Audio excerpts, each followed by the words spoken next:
Welcome to everybody coming in and joining us now. Just give me a few minutes while I let everybody in from the waiting room. We'll begin in a couple minutes.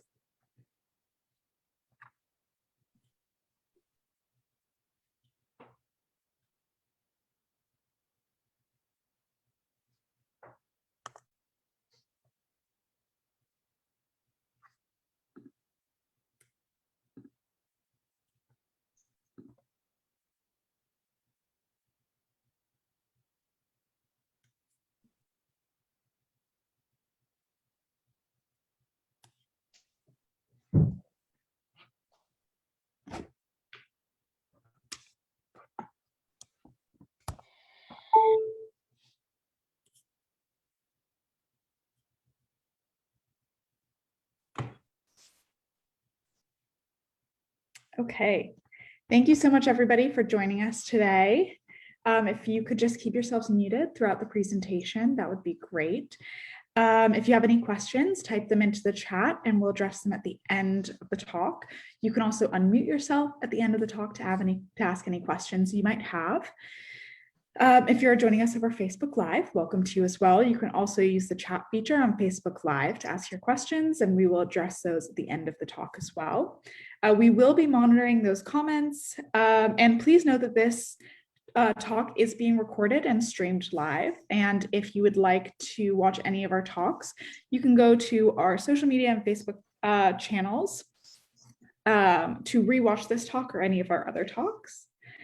With that, I am excited to announce our tour today is Inspiring Each Other Across the Centuries by Jerry. So with that, I'll hand it over to you, Jerry. Thank you, Blythe. Good morning, everyone. I am Jerry Veal, and thank you for joining me for our little discussion about paintings and poetry inspiring each other across the centuries. Leonardo da Vinci has said that painting is poetry that is seen rather than felt, and poetry is painting that is felt rather than seen.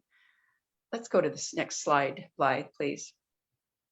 Over the centuries, painters have displayed emotion, political content, humanity, and nature, which captures the imagination of the poet and is translated into the written word. Conversely, poets have inspired their visually artistic brothers to create imagery displaying emotion and summarizing the stories told in their poetry. Our conversation this morning is intended to show words by amazing artists, most of whom are included in the Timken Museum, and to share their intriguing poetry written by other gifted artists who use words rather than paint. Please be warned, I am not an art historian nor an English major, but only a person that is awed by the talent shown and one who wishes to share these wonders with you. I hope you will bear with me during my readings and see what an outstanding group of artists are included in the Timken and the creativity that they foster. Time will only allow me to share a portion of each poem or work. I encourage you to make note of each author and to look for the complete piece and their other works. It will be well worth your time and will add thoughtfulness and beauty to your life. Now let's start with Pieter Bruegel the Elder, who lived in the 16th century. Next slide, please. From 1524 and 1569 to 1569. Bruegel was born in Flanders, now part of the Netherlands, and spent most of his life in Antwerp. Although in his late 20s, he did travel to Rome to study the classics. Bruegel was also known as Peasant Bruegel because of his habit of recording the messiness of everyday life. Landscapes were his favorite subjects, but human activities remained the dominant theme. His paintings typically have moralizing strategies, but also include subtle and sometimes not so subtle visual comments. His paintings were so controversial that he instructed his wife to burn everything he left at his death in order to save her from condemnation from others. This period of time involved tremendous religious upheaval. While the glorious Cinquecento was happening in Italy, in the north, a violent split was in process between the Protestants and the Catholics, primarily Martin Luther and John Calvin against the Roman Catholic papal authority. This was a revolution against a perceived preference for material wealth and personal power versus salvation of the faithful and their personal relationship with God. Art in this geographic area veered from the excess of the religious Baroque to a more austere depiction of humanity and its individual responsibility to lead a righteous life. The public's obsession with parables was perfect for Bruegel's purpose. You see also here his incredible attention to detail, in which, although typical for the Netherlandish artists of the time, Bruegel was a master of this style. Here you see the story of the fall of Icarus. In mythology, a story of the father and son, Daedalus and Icarus, who used wings to escape from the island of Crete, where they were imprisoned by King Minos. Daedalus, a master craftsman, built wings for himself and Icarus, his son, warning his son to stay away from the sun. When they take off and are successfully escaping, Icarus cannot resist the lure of the freedom of flying higher. The sun melts the wax which has held the feathers to his wings, and the sun falls into the sea. In this painting, the brilliance of Bruegel shows the insignificance of human suffering to the universe.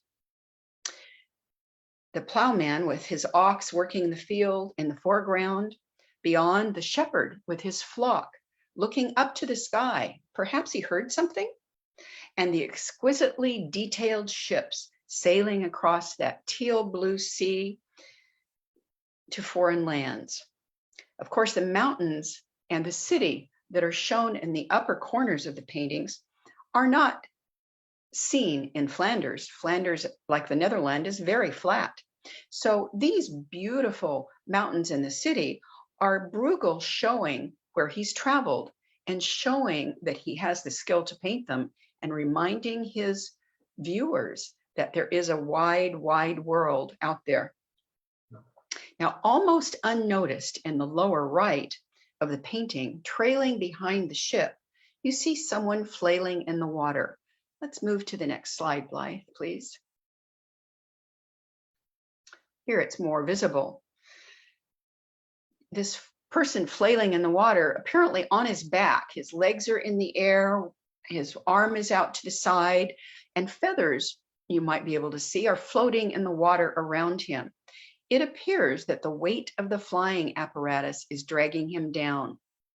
Meanwhile, a fisherman sits on the bank oblivious, as both he and perhaps a hawk or an eagle watch the fisherman's line intently.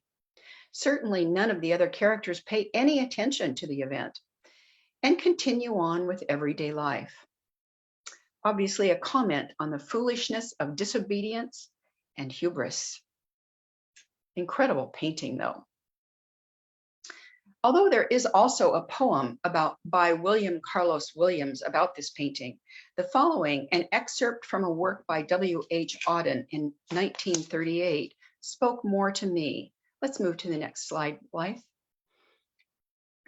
Auden, who lived from 1907 to 1973, was an English poet and playwright known for his engagement with politics, morals, love, and religion, much like Bruegel so many centuries before. Auden moved to the United States in 1939 and became a citizen in 1946. He wrote and taught both in England and the US and was a professor of poetry from Oxford from 1956 to 1961. He won a Pulitzer Prize for Poetry in 1947 for The Age of Anxiety, which became a popular phrase describing the modern age and might be even more true today. Here's an excerpt from his poem Musée de Beaux Arts in 1938. About suffering, they were never wrong, the old masters. How well they understood its human position, how it takes place while someone else is eating or opening a window or just walking dully along.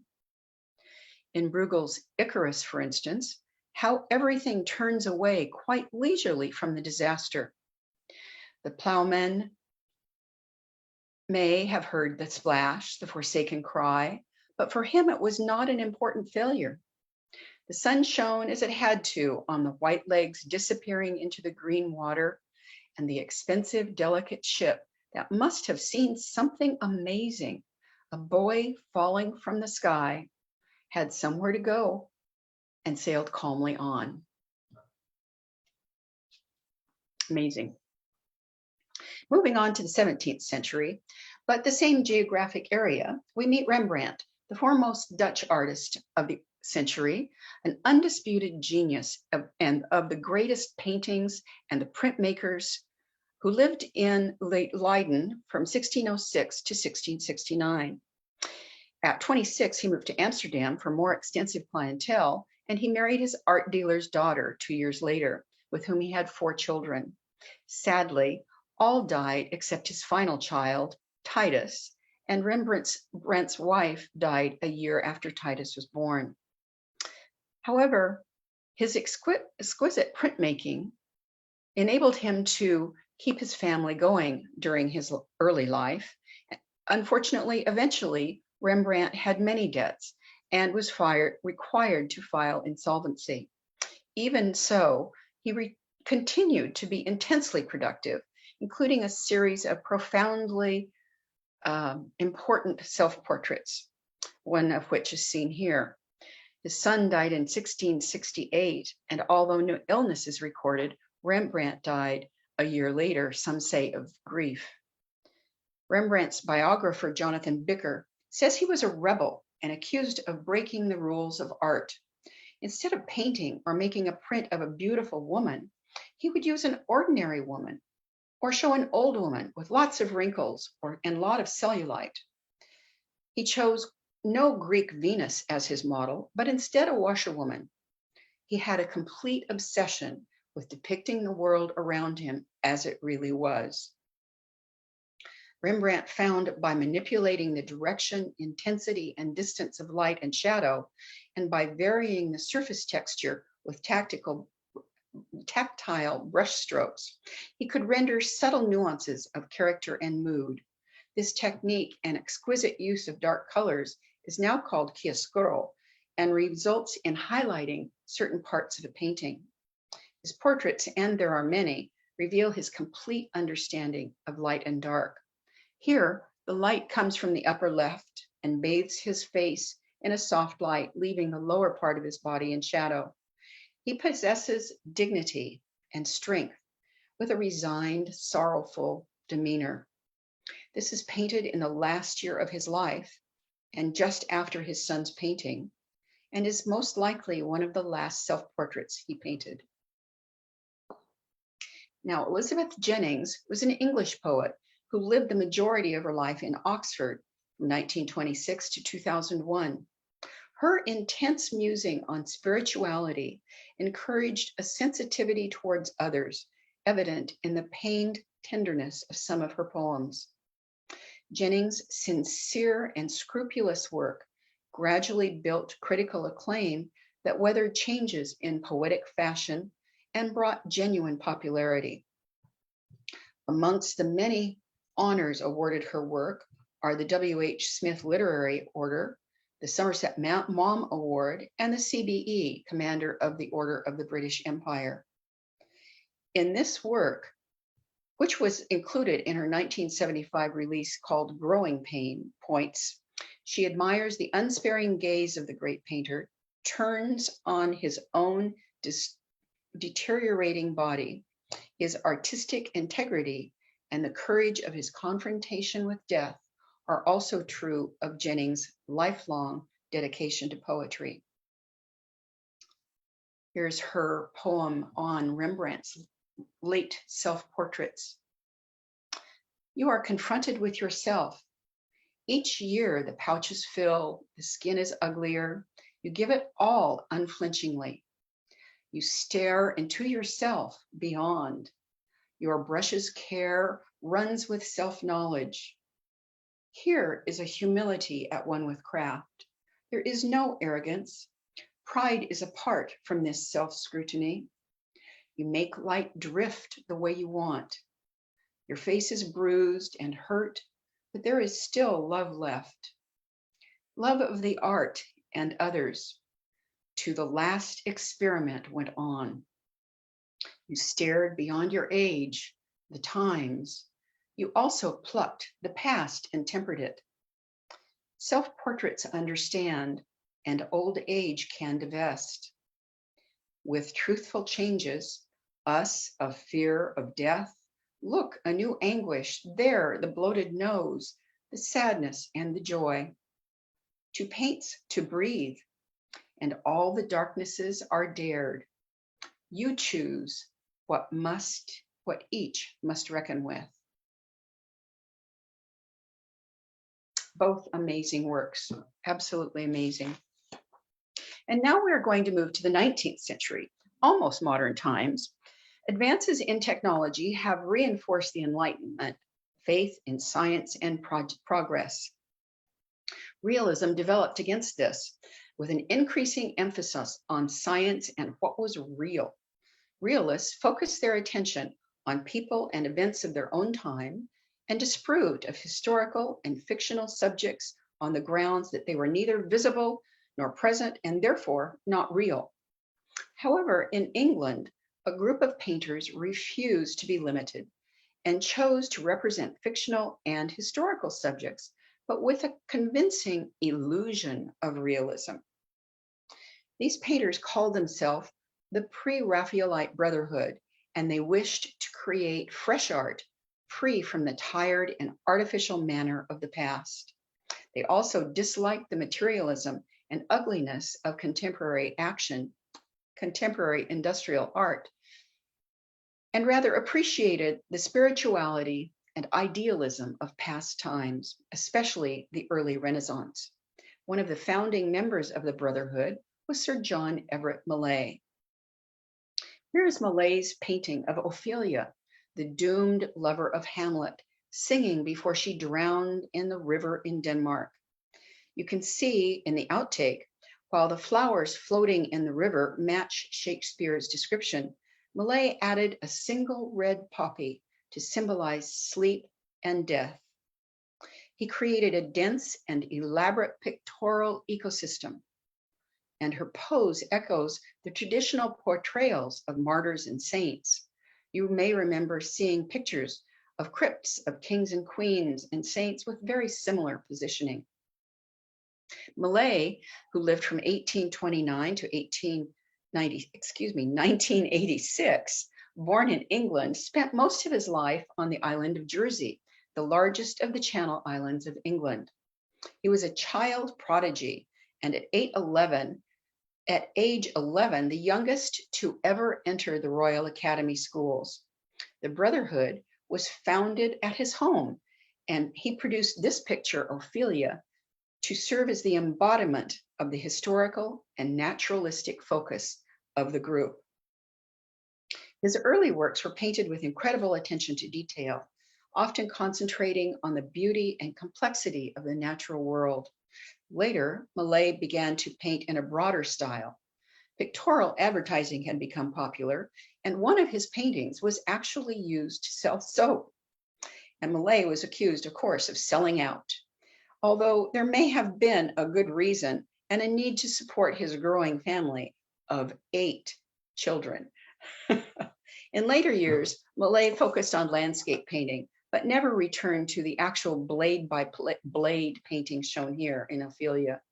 Although his assured handling of landscape in that broader, freer, later style was still a close observation of scenery and very popular. He became actually one of the wealthiest artists of his generation. He became a book and magazine illustrator, a member and later president of the Royal Academy, and Queen Victoria herself created him a baronet of Palace Gate, the island of Jersey, the first painter ever honored with a hereditary title. Ophelia encountered a mixed response when first exhibited at the Royal Academy, but since has come to be admired as one of the most important works of the mid-19th century for its beauty, its accurate description of a natural landscape, and its influence on other artists. This, I think, is one of the most incredibly detailed and beautiful pictures I've seen. It's absolutely breathtaking.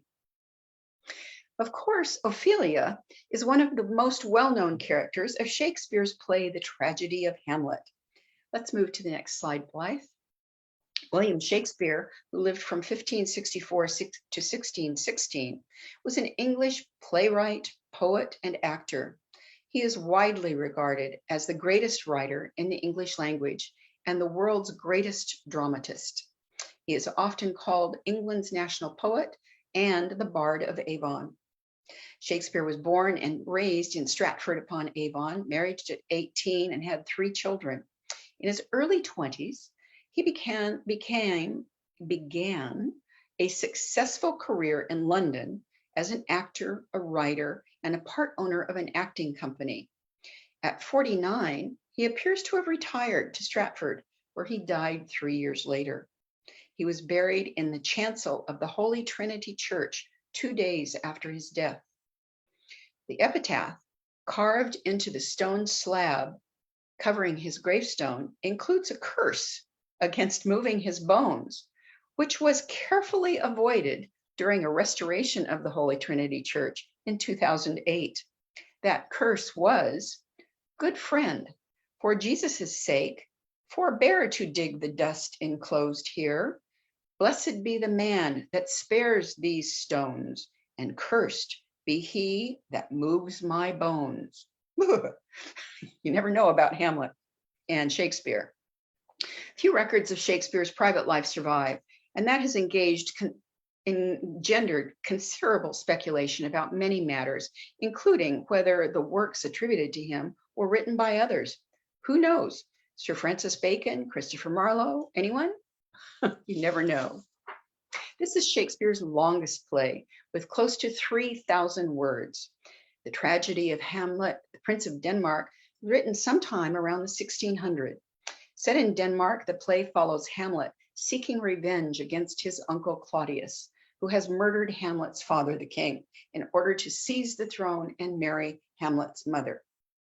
Hamlet is considered among one of the most powerful and influential works of world literature, with a story capable of endless retellings and adaptation by others. It was one of Shakespeare's most popular works during his lifetime and still ranks among his most performed. The play, however, is most likely partly based on an early 13th century legend and perhaps other small stories.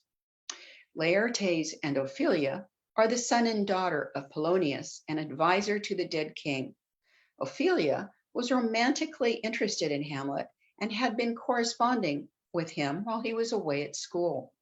However, now Hamlet is home and is concerned with figuring out how his father was killed and doesn't really have time for Ophelia.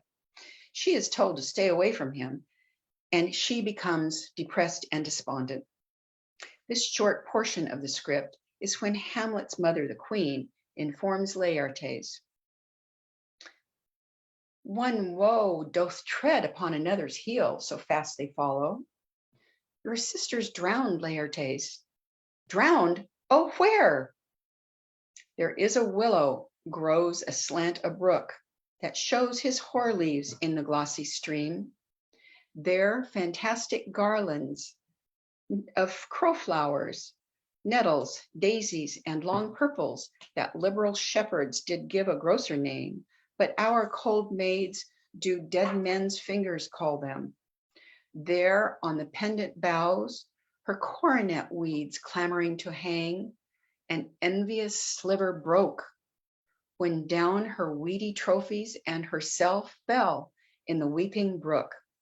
Her clothes spread wide, and mermaid-like, a while they bore her up, which time she chanted sachets of old tunes, as one incapable of her own distress, or like a creature native and endued unto that element. But long it could not be, till that her garments, heavy with their drink, pulled the poor wretch from her melodious lay to muddy death." Quite the scene to go with such a beautiful picture. And now we need a change of scenery. Good job, Blythe. Let's move just a bit later in time and across the Atlantic Ocean to artists emerging from the colonies, that newish United States of America. The US is still only about 75 or 80 years old, but is bursting at the seams. In 1846, the government purchased the Oregon Territory, which is Oregon, Idaho, Washington, parts of Wyoming and Montana, from Britain, and began investigating what they got for that purchase. Western expansion is encouraged by the US government, searching for raw materials, and the builders of the railroad are racing across the US. This was romanticized by artists such as Albert Bierstadt and Thomas Moran, who became known as the father of the national park system. Both created gorgeous, large landscape paintings that were instrumental in the creation of the first national park, Yellowstone Park, in 1872. Most of the Indian wars are now over, but the urge to civilize and repackage them in Western European style still persists. People are fascinated by the idea of the noble savage and the country in which he lives. Albert Bierstadt, 1830 to 1902, was born in Germany and emigrated to Massachusetts with his family when he was 2. In his early 20s, he returned to Dusseldorf to study at the Royal Art Academy. After returning to the US, he joined various government survey teams traveling throughout the West. The general public couldn't believe the fantastic stories and sketches that explorers were bringing back about boiling mud, exploding geysers, hot springs, and incredible granite peaks. However, Bierstadt was very smart enough to travel with his brother, who was a photographer. Therefore, the pictures taken by his brother confirmed that these glorious paintings and sketches were in fact true, and those lands did exist. Now, in 1868, Bierstadt was traveling in England and Europe to drum up interest in his paintings, and Longfellow was also there on a grand tour.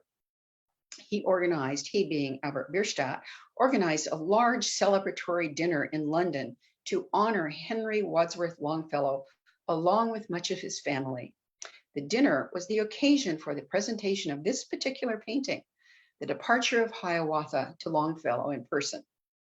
Since that time, the painting is actually hung in Longfellow's home, now a National Museum in Cambridge, Massachusetts, where it still resides.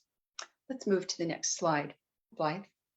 Henry Wadsworth Longfellow, 1807 to 1882, was born in Portland, Maine, into a well-educated family, which had actually emigrated to the colonies in the 1600s. So his family was one of the first inhabitants, permanent inhabitants, not including Native Americans.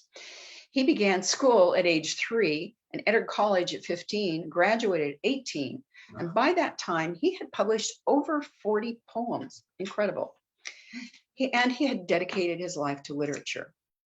At the suggestion of a college administrator, he was interested in becoming a professor, but this college administrator suggested that first he go back to Europe and learn languages, which he did, and came back having learned French, Spanish, Italian, Portuguese, German, Dutch, Danish, Swedish, Finnish, and Icelandic. An amazing polyglot. In 1936, he became a professor at Harvard and moved to Cambridge, where he remained for the rest of his life. He was well respected as a writer and a poet, and particularly for his astute translations of foreign literature. He certainly was capable. He can be said to have shaped much of the perception of American history, particularly with his Midnight Ride of Paul Revere and the Song of Hiawatha. During his time in Massachusetts, Longfellow had frequent encounters and visits from Native Americans, including an Ojibwe chief. Discussions about their fables and mythologies reminded him of Finnish legends that were similar. These thoughts led him to conceive the epic poem, weaving together stories from both heritages. This became the Song of Hiawatha, a story of the adventures of a warrior and the tragedy of his love for a woman from another tribe along the south shores of Lake Superior. The name Hiawatha is derived from a historic figure associated with the League of the Iroquois, but nevertheless became synonymous with the Great Lake region. This poem became one of the most popular poems written in the US, selling over 50,000 copies on its initial release. Now, unfortunately, by the time Longfellow wrote Hiawatha, the Native American was no longer a direct opponent of civilization, yet it was still heavy on the American consciousness.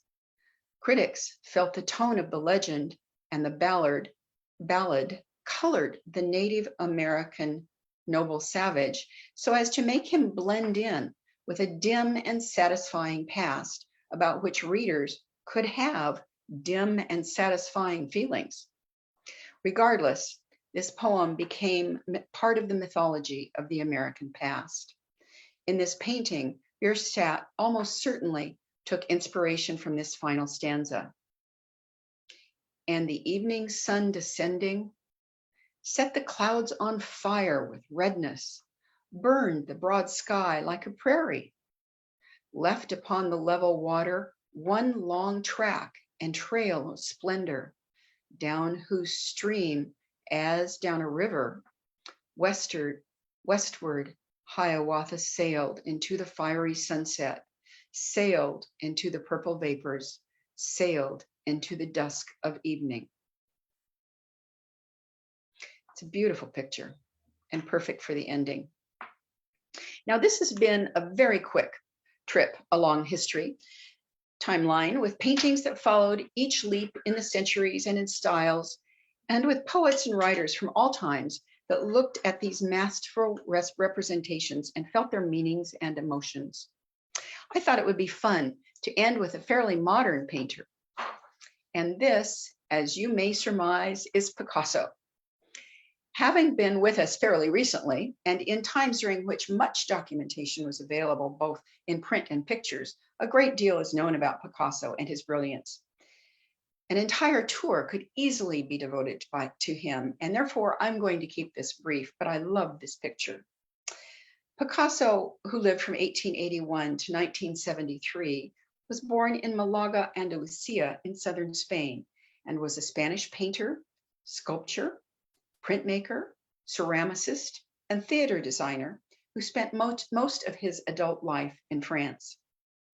Regarded as one of the most influential artists of the 20th century, he's known for co-founding the Cubist movement, the invention of constructed sculpture, and the co-invention of collage, and for a wide variety of other styles that he helped develop and explore. Picasso showed a passion and skill for drawing from an early age. According to his mother, his first words were "pis, pis," a shortening of lapis, the Spanish word for pencil. His father, Ruiz, was a teacher and a painter who specialized in the naturalistic depiction of birds and other game. In 1935, the family moved to Barcelona, and Ruiz took a position at the School of Fine Arts. He persuaded the officials at that academy to allow his son to take an entrance exam for the advanced class. This process often took students a whole month to complete, but Picasso finished it in just a week, and the jury admitted him, not surprisingly, but at age 13. Amazing. After just a few years, at 16, his father and his uncle decided to send him to the National Academy and Madrid's foremost art school. He set off for the first time on his own, but unfortunately, or perhaps not surprisingly, he disliked formal instruction and left the school and started venturing out on his own. After all, Madrid had many other things to learn from. The Prado alone housed paintings by El Greco, Velázquez, Goya, Zurbarán, and Picasso especially admired the works of El Greco. Its elongated limbs, arresting colors, and mystical scenes. And in 1990, having renounced traditional education and searching for fame, Picasso moved to Paris with a friend. By this time, modernism, impressionism, post-impressionism, and symbolism had greatly influenced Picasso's style. Picasso was very poor, however, and associated only with those in straitened circumstances similar to his. For instance, typically beggars, prostitutes, thieves, and the sort. At the same time, unfortunately, the suicide of a very dear friend brought on a severe depression and greatly influenced Picasso's style, which started his blue period, identified by the flat expanses of blues, grays, and blacks with melancholy figures lost in contemplation and deep, significant tragedy. Fortunately, in 1904, Picasso met Fernande Olivier, a Bohemian artist who became his mistress, and he, lo and behold, began to come out of that long depression, thank heavens, left it behind. Now, seemingly meant for each other, but according to the poet, only an accidental similarity, is the release of 1936 by Wallace Stevens of the Blue Guitar. And let's move to that slide, Blythe. Thank you. Wallace Stevens, who lived from 1879 to 1955, was an American modernist poet. He was born in Reading, Pennsylvania, initially educated at Harvard, but left due to lack of funds. He worked as a journalist for a period, but then enrolled and graduated from the New York Law School. Although he was also writing poetry during this time, he needed a day job and ended up at an insurance industry and spent most of his life working as an executive for an insurance company in Hartford, Connecticut. Not the most romantic story for a poet. Stevens went through, however, 3 or 4 periods of intense writing, interrupted by his marriage and the arrival of 2 daughters. Amusingly, he has said, family is the death of poetry. I expect the pressures of his day-to-day job, coupled with the raising of 2 daughters, did not allow much time for creative contemplation. Regardless, Stevens is one of America's most respected 20th century poets. He was a master stylist, employing an extraordinary vocabulary and a rigorous precision in crafting his poems, most likely due to his legal training. Because of the extreme technical and thematic complexity of his work, Stevens was also sometimes considered a difficult poet. But he was acknowledged as an eminent abstractionist and provocative thinker, and that reputation has continued since his death. Literary critic Harold Bloom called him the best and most representative American poet of our time, and he won the Pulitzer Prize for Poetry for his collected poems in 1955. His release in 1937 of a book called The Man with the Blue Guitar was very successful, presenting a varied, eloquently articulation of the theme. In this title poem, Stevens defends the poet's responsibility to shape and define perceived reality. For Stevens, the blue guitar was the power of the imagination, and the power of the imagination, in turn, was the power of the mind over the possibility of things, and the power that enables us to perceive the normal in the abnormal. The Man with the Blue Guitar book, particularly this 33-part title poem, constituted a breakthrough for Stevens by indicating a new direction of an inexhaustive articulation of the imagination as the supreme perception and of poetry as the supreme fiction. Harold Bloom, referencing a prior failed publication, described The Man with the Blue Guitar as the poet's triumph over literary anxieties, and added that with its completion, Stevens renewed his poetic aspirations and vision. And this is one of my favorites of the whole collection. The man bent over his guitar, a shearsman of sorts. The day was green. They said, "You have a blue guitar. You do not play things as they are." The man replied, "Things as they are changed upon the blue guitar." And they said then, "But play you must, a tune beyond us, yet ourselves, a tune upon the blue guitar of things exactly as they are." I cannot bring a world quite round, although I patch it as I can. I sing a hero's head, large eye and bearded bronze, but not a man. Although I patch him as I can and reach through him almost to man, if to serenade almost to man is to miss by that things as they are, say that it is the serenade of a man that plays a blue guitar. I can't encourage you strongly enough to look up this entire poem of its 33 canons. It's really outstanding and so perfect for this painting by Picasso. I hope you enjoy it. Now, this is the end of the discussion of some of the world's most renowned artists and work that is available in the Timken Museum. Shall we go to the final slide, Blythe? I hope you've enjoyed this pairing of poets and playwrights and painters that were inspired by each other.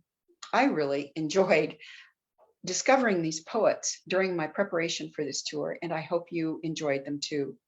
Some of the reference locations I used are shown here on this final slide, and of course, the ubiquitous Wikipedia. Now, although the museum has not yet reopened, it will soon, and I really encourage you to visit.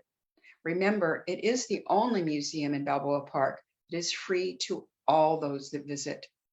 Thank you very much for joining me today, and I hope you have a wonderful day. Goodbye. Now let's see if there are any questions. Yes, thank you so much, Jerry. That was really wonderful and just, super interesting to hear those poems, and even the last one, how it didn't even necessarily go together yet goes so perfectly. Let me see if we have any comments. It is, if you look in the chat, I don't see anything in the chat. Feel free to unmute yourselves if you have any questions, or if you'd prefer, you can write them in the chat and I can relay them to everybody else. Thank you, Kenneth. Appreciate it.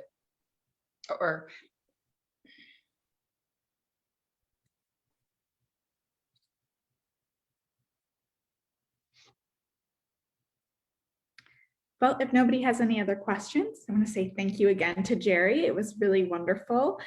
And we have these presentations every Thursday at 11 a.m. Next week, our presentation is entitled Rembrandt and His Colleagues. I hope you can join us for that. It's going to be lovely as well. Thank you for everyone. Thank you to everyone for joining us today. And thanks again, Jerry. And if there are no final last questions anybody has, we'll end it here. And it looks like that's it. So thank you guys so much. It's been lovely, and we will see you soon. Goodbye. Bye.